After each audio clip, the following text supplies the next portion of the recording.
En este video vamos a hacer un ejercicio interesante. Vamos a hacer una comparación del pasado remoto y del mundo actual.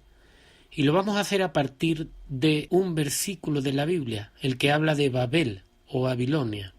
Este versículo, Génesis 11:9, dice: «Fue así como usaron ladrillos en vez de piedra y asfalto en vez de mezcla. Luego dijeron: construyamos una ciudad con una torre que llegue hasta el cielo». Casualidad o no, la situación en la que se encuentra nuestro mundo es prácticamente idéntica. Usamos ladrillos cocidos en lugar de piedra, construimos grandes ciudades, hemos cambiado la mezcla que sería hecha de tierra por el asfalto que proviene del petróleo y construimos ciudades con torres que llegan hasta el cielo. Y podríamos preguntarnos, si Babilonia estuviera siendo reconstruida, por supuesto tendría una capital. Y es muy interesante ver cómo el Parlamento Europeo es una réplica de la Torre de Babel. En este caso, en la izquierda vemos una ilustración de la Torre de Babel de Bruegel y a la derecha está el Parlamento Europeo de Estrasburgo. ¿Por qué construir un edificio con la forma de Babilonia? ¿Estamos contemplando el nacimiento o la caída de una nueva Babilonia? El destino de Babilonia fue que Dios la destruyó, según el Génesis, y de la misma forma hubo otros dos lugares relacionados con el petróleo y con la perversión que fueron Sodoma y Gomorra, que también aparecen en la Biblia. En el Génesis 14:10 dice: «Y el valle de Sidín estaba lleno de pozos de asfalto, y cuando huyeron el rey de Sodoma y el de Gomorra, algunos cayeron allí, y los demás huyeron al monte». La fotografía que comparto la tomé yo mismo en Paraguaná, Venezuela, en la refinería. Es muy curioso que Sidín, el valle de Sodoma y Gomorra, estaba lleno de asfalto, era literalmente una refinería. Sobre estas dos ciudades dice la Biblia: «He aquí, esta fue la iniquidad de tu hermana Sodoma, arrogancia, abundancia de pan y completa ociosidad tuvieron ella y sus hijas, pero no ayudaron al pobre ni al necesitado». Ezequiel 16:49. La curiosidad más bien está aquí, más que en la lección moral, en que el lago de Sodoma se llamaba Asfaltites, y el asfalto es un producto que se extrae de la refinería, lugares que huelen a azufre como el infierno y en los que siempre hace un calor infernal. Pareciera que, ironía o casualidad, el destino quisiera hacer que pareciera que o el Génesis fue visto por alguien en el futuro o estuviéramos repitiendo la historia. Sobre estas mismas ciudades que fueron destruidas dice el Génesis 6:5: «Y vio Jehová que la maldad de los hombres era mucha en la tierra, y que todo designio de los pensamientos del corazón de ellos era de continuo solamente el mal». Y entonces, debido a esto, dice el Génesis 19, 24 y 25: «Entonces Jehová hizo llover sobre Sodoma y sobre Gomorra azufre y fuego de parte de Jehová desde los cielos, y destruyó las ciudades y toda aquella llanura, con todos los moradores de aquellas ciudades y el fruto de la tierra». La fotografía que veis la tomé yo mismo en una refinería, en una petroquímica en Venezuela, y recuerdo la gran impresión que me llevé cuando vi que uno de los principales productos que sueltan la refinería es el azufre, el cual se convierte en lo que conocemos como la lluvia ácida. Y entonces, casualidad o no, pareciera que estuviéramos camino de repetir esa lluvia de azufre y fuego que Jehová le envió desde los cielos a Sodoma y Gomorra. Pero aquí nos vamos a ir a otra teoría. El dibujo que veis es un dibujo hecho en Babilonia, y aquí nos vamos hacia la Babilonia histórica, encontrada recientemente. El dibujo que veis se titula «Los muros de Babilonia y el templo de Bel» o Babel, y está hecha por el ilustrador del siglo XIX, William Simpson, influenciado por las primeras investigaciones arqueológicas. Babilonia fue destruida, pero no se sabe muy bien cómo.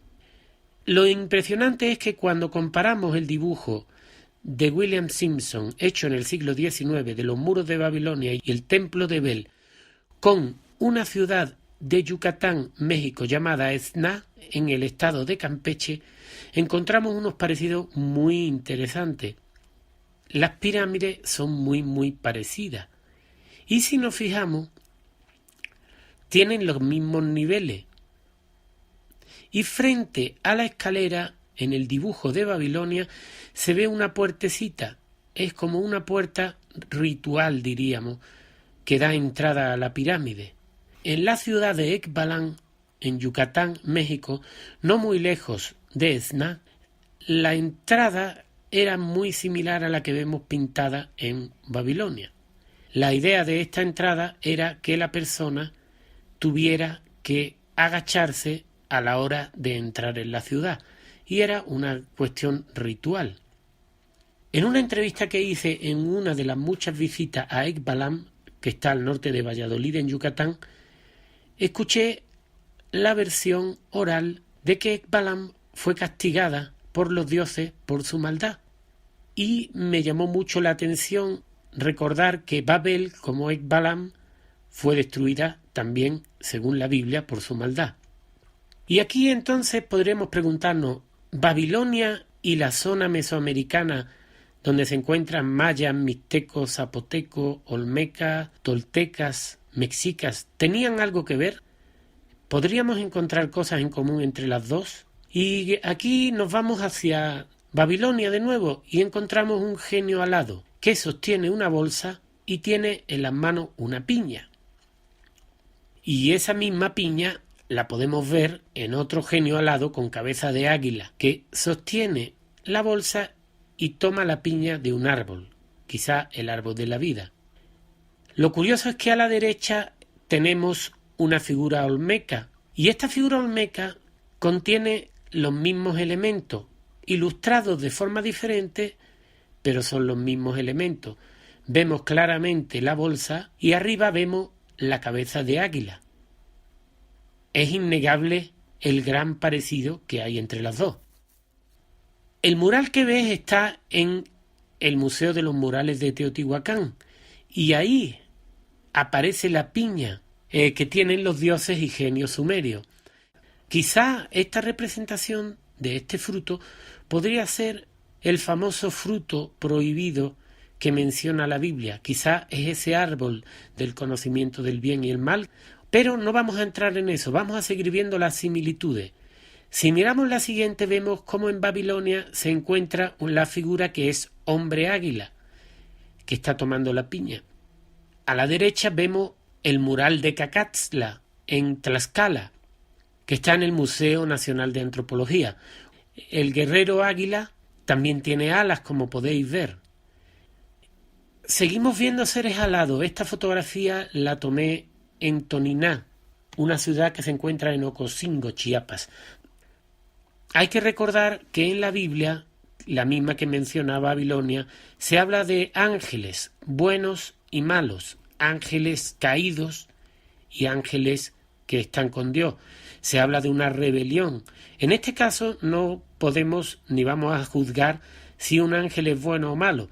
Lo que sí vamos a demostrar con estas imágenes que los mayas también tenían estos personajes que nosotros llamamos ángeles, y los vemos claramente en Ekbalam.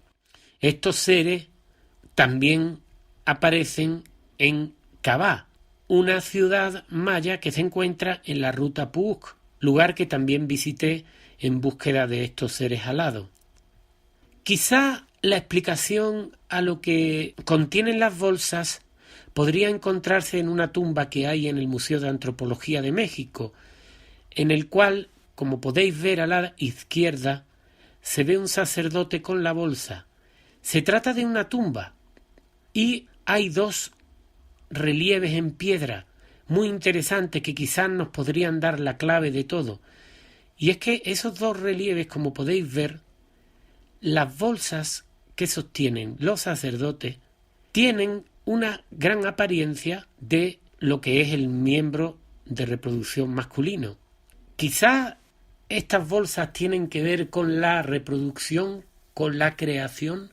Quizá esas bolsas representan la creación del ser humano, la división de Adán y Eva y la multiplicación de los seres humanos? Como todos sabemos, en la Biblia se habla de un árbol, el árbol del bien y el mal. Pero también se habla de la creación, y cuando se crea todo es agua. Del agua se crea todo. Todos los seres vivos, las plantas, los seres humanos, todos proveemos del agua, estamos creados con ella.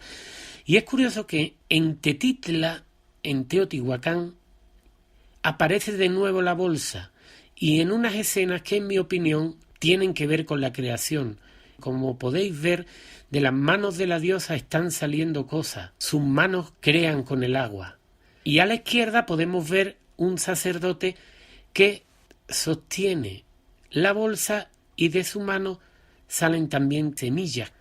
Quizá esa bolsa esté representando la semilla de la vida. Ahora de ahí nos vamos a buscar la bolsa y la vamos a encontrar en otro lugar, que es Tula, en México. Estos atlantes sostenían los altares en representación del cielo, es decir, sostenían el cielo. Y los atlantes mayas también sostienen el altar, que también representa al cielo, como podéis ver a la derecha en el Museo de Antropología de la Ciudad de México. Llama mucho la atención que los griegos tuvieran el Atlas o Atlante, que también sostenía el cielo. La protagonista de la creación en la Biblia y en Teotihuacán es el agua. En náhuatl, agua se dice Atel, raíz de la palabra Atlántida o Atlante, y el nombre del dios condenado a cargar el cielo por Zeus es Atlas, lo cual nos lleva ante una coincidencia muy interesante. No solo hay una conexión entre los seres que cargan el cielo, mayas y griegos, sino que también hay una conexión en la palabra Atlas o Atlante. Pero podemos encontrar otra coincidencia más interesante todavía, y es que, según la mitología, los dioses se reúnen para crear el mundo en Teotihuacán, y en náhuatl, divino o relativo a los dioses, se dice Teotl, igual que en griego se dice Teo. Teo viene del indoeuropeo dieu, y su derivación principal es Zeus, Deus, Dios. Estamos ante otra casualidad muy interesante, sobre todo porque la pirámide más importante de Teotihuacán es la pirámide del Sol, y Dieu literalmente significa luz diurna, y Dieu o Dios es una representación del Sol. Platón describe la Atlántida rodeada de mucha agua, y Tula significa lugar de juncos. Precisamente los juncos se dan en los lugares donde hay muchísima agua. Los lugares acuáticos siempre están llenos de juncos. Y volviendo a las bolsas, nos encontramos con este detalle, que es una ampliación de la foto anterior, donde podemos ver que todos los atlantes sostienen una bolsa, como la que hemos visto antes. Y sobre esto, un libro que os recomiendo, bastante difícil de encontrar, editado, la copia que yo tengo en 1963, del arquitecto Manuel Amabilis Domínguez, que se llama Los Atlantes en Yucatán, un libro fascinante.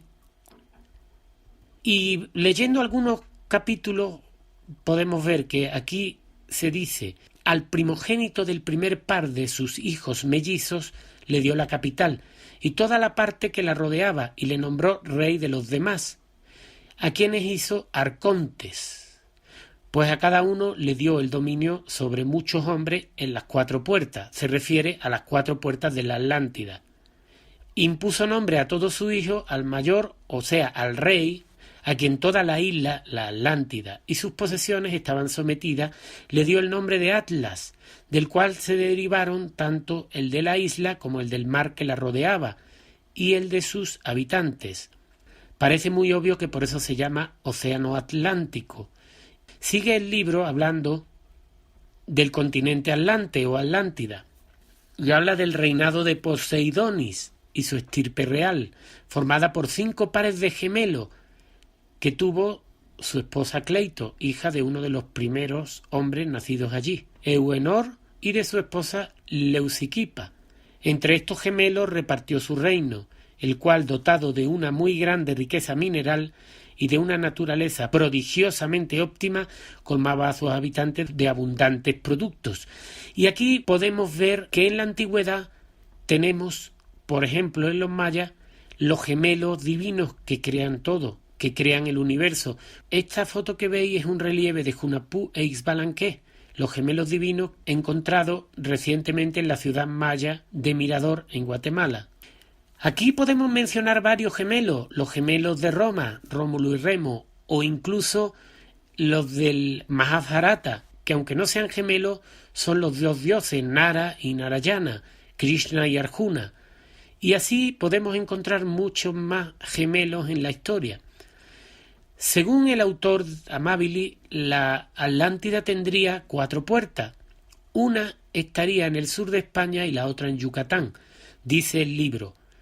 A un determinado grupo del pueblo español descendiente también de los toltecas atlantes, pues procedían de las regiones de Cádiz, Andalucía y Extremadura, habitadas en tiempos remotos por toltecas atlantes, cuando formaron parte de la Puerta Norte de Poseidoni en las lejanas edades de la Atlántida. Esto podría explicar por qué la teoría de que la Atlántida estuviera en el sur de España y que estuviera en México y Yucatán tienen sentido y ambas se sustentan. El Génesis dice: y vio Jehová que la maldad de los hombres era mucha en la tierra, y que todo designio de los pensamientos del corazón de ellos era de continuo solamente el mal. La pregunta que surge es: ¿fue quizá Babilonia la Atlántida? En realidad estamos hablando de la misma civilización y llegó a nosotros en 2 formas diferentes, por un lado en la versión griega y por otro en la versión bíblica. Al final pareciera que el libro de Amabili explica, igual que la Biblia, por qué fueron destruidos los pueblos mayas y mesoamericanos. Y según él, el cansancio de la subraza tolteca y la progresiva influencia de los turanios se tradujo en el relajamiento de las costumbres, que se impregnaron de orgullo y anhelo de poder. La religión fue tergiversada, materializando los símbolos y las ceremonias iniciáticas, que se transformaron en ritos fanáticos y crueles. Se erigieron templos y estatuas a la gloria de personajes vivientes cubiertas de oro plata, y crearon ejércitos y armamentos para conquistar el mundo. Pareciera que vivimos en una situación muy parecida, donde ya los dioses parecieran ser los políticos, y se invierte más en armamento bélico que en cualquier otra cosa. Es muy difícil en un video tan corto llegar a muchas más conclusiones de las que hemos llegado, pero yo espero que te haya parecido interesante. Y la pregunta final, volvemos a repetirla: ¿era Babilonia la Atlántida? ¿Existía un solo mundo? ¿Existía una sola civilización que fue destruida? ¿Es la destrucción de Babilonia que narra la Biblia y la destrucción de la Atlántida que narra Platón la misma? Algunas de estas ideas que he compartido en este video las puedes leer en mi libro El curso de la vida. Si te pareció interesante, dale me gusta, comparte y suscríbete. Y te agradezco mucho tu visita. Muchas gracias.